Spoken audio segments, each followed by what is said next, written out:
Ant-Man and the Wasp is once again directed by Peyton Reed and sees the return of Paul Rudd as Scott Lang, or Ant-Man. And this is the sequel to the 2015 original and is the 20th film in the Marvel Cinematic Universe. Wow. And this movie follows up on the events of Civil War, with Ant-Man going to Germany to help Captain America. And because of that, he has now been under house arrest for the last 2 years. And while he is just about to be released, Hank Pym and Hope Van Dyne are MIA, hiding from the government, and without 3 days from being released, Scott is getting these visions or just messages from Janet Van Dyne, Hank's wife, Hope's mom, played by Michelle Pfeiffer, that went into the quantum realm about 25-30 years ago and has been missing ever since. And because of this, they feel like they can go into the quantum realm and get her back. So they kidnap Scott to try to go and find Janet. But at the same time, there's a new villain in town, Ghost, and she's trying to get this thing from the main characters to do this thing that is relating to Michelle Pfeiffer's character. Now, I'm a pretty big Marvel Cinematic Universe fan. I've really liked a lot of their movies, and the first Ant-Man I felt like is very middle of the road for me. I saw it when it first came out in theaters like 3 years ago, and I haven't really seen it since. So because of that, I didn't really have that high expectations for this movie going into it, and leaving the theater, I can say that's probably for the best because I thoroughly enjoyed this movie. One thing I absolutely love in Ant-Man and the Wasp is Paul Rudd. I love Paul Rudd. He's hilarious, very charismatic, and everything that you think Paul Rudd is, he brings in this movie, and he is just hilarious. I loved every scene that Paul Rudd was in. I just think he's such a funny guy. And Michael Pena once again is in this movie. He plays his friend. He is an absolute standout. He is also very funny in the movie and kind of steals the show in some way or form. And Randall Park's a new character in this movie. He plays an agent that keeps on checking in on Scott while he's under house arrest. I'm a huge fan of Randall Park, and once again, he in every one of his scenes is extremely funny. This is a very funny movie. It is hilarious. I think this is probably Marvel's funniest movies, kind of tied with Thor Ragnarok, except the two of them are two different types of comedy. This movie, I feel like, is a more common yet hilarious studio comedy. And it's one of the things I absolutely loved about this movie. Evangeline Lilly and Michael Douglas reprised their roles, and they both do their job. I did like that Michael Douglas did have more to do in this movie than he did in the last movie. And I really love the creativeness of making things small to big or big to small. It's one of the things that make an Ant-Man movie an Ant-Man movie. I thought that they did a lot of clever things throughout the movie with what they can do with that. And the character Ghost, while I wasn't a big fan of the character herself, I really liked her outfit. I thought it was a very cool design, and it felt very much like a comic book outfit, and I really liked that. But while I was enjoying everything I was watching, I just couldn't put my finger on it on why I didn't really care what was happening in the movie. I didn't care about the things that were happening. I didn't really care about what was going to happen to the characters. I just felt like I was watching a movie that I can turn my mind off and I didn't really have to care about anything. And I didn't really like that about it. I want to be invested in the story and what was happening to the characters, but I'm not sure if it's because I have only seen the original once or it's just the movie's fault. Because the movie does have some faults, and I think it goes back to its script. As I said before, the two main plots of this movie are trying to retrieve Michelle Pfeiffer from the quantum realm, and Ghost trying to get this thing from the main characters to do this thing. Now, while the two storylines do fit well together, I felt like the Michelle Pfeiffer storyline was very much introduced in the beginning, kind of undermined, but is there throughout the movie, and then kind of thrown in for the last 10-15 minutes, while the Ghost story is the real story. But as I said before, I wasn't a huge fan of the Ghost story because I didn't like her character. I think she is one of the more fleshed out Marvel villains compared to like the beginning of the MCU, but her character, I didn't really like her motivation, and I thought when her storyline concluded, what happens in the end kind of goes against what she was trying to do, and if you think about it, whatever she was trying to do would have just harmed her and everyone involved and would have just been useless. And those are the main two plots, but there are even more subplots in this movie. As I said, Randall Park's the agent who keeps on trying to check up on Scott, and while I did love Randall Park, his character, his humor, I just thought it just added another storyline onto this movie. Granted, it did give us a storyline with Scott and his daughter, which I absolutely loved. I thought they were very cute together. His daughter is adorable. I really like them, and it was probably one of the saving graces of the characters for this movie because it was one of the things I did actually care about. And even beyond that, there's a storyline with Evangeline Lilly's character buying something from this black market dealer who then is trying to pursue the characters trying to get the same thing throughout the movie, and it just felt like another 10 minutes add to the storyline. And that storyline is what really ticked me off, because if you take it out of the movie, work things around a little bit, it's the same movie. It just added another storyline. And a lot of this movie felt very repetitive. It is a little bit low stakes, which I was totally okay with, but a big thing about this movie is a bunch of characters trying to get this thing. Oh no, they've lost the thing. Oh, they got it back. Oh, they lost the thing again and they have to get it back. I thought it was kind of repetitive, and while I did enjoy the action scenes that were caused because of it, I just thought it was kind of annoying. But probably one of the biggest faults in this movie for me is the treatment of Paul Rudd's character. I really liked the character in the first Ant-Man where they had him in the beginning of the movie and where they put him in the end of the movie. I liked his arc, and I liked his short appearance in Civil War, but this movie, he's just thrown in. He has has a goal just trying to make it through house arrest, but then he is thrown into the storyline with Hank and Hope, and he is kind of just used as a pawn. He's pretty much useless. I felt like he didn't really want to be there in some sense, and he didn't really add anything emotional to the story. He just felt thrown in there, and there wasn't that much to his character, so I thought that was very disappointing coming off the first one. But yeah, Ant-Man and the Wasp, this is a very energetic, fast-paced action movie. If you like Paul Rudd and some of the cast, I think you're gonna have a blast watching this, but I feel like as a movie, it's a very middle-tier action movie, and compared to the other Marvel films, it's a pretty much low-tier Marvel movie in some sense. And while I did like the action, I felt like this movie was just too overstuffed, had too many things going on. I wasn't a huge fan of the villain. I thought that a lot of characters were just rather empty, so I can say that Ant-Man and the Wasp is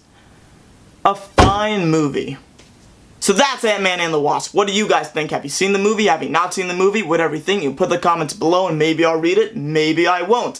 Thank you as always for watching, and if you haven't, you can click my last video right over here, and you can click my upcoming video right over here in this box. Thank you as always for watching, and hope to see you next time.